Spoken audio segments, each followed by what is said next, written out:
ఇక్కడ ఎవరు అనుకుంటున్నావు? ఇక్కడ ఉండేది ఎవరు? శ్రావణి. నేనే కావాలని వాడిపోయా.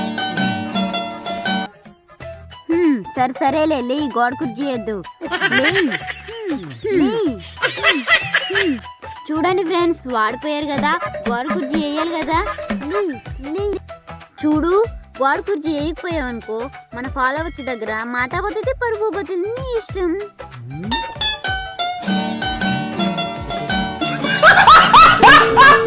ఇక మీరు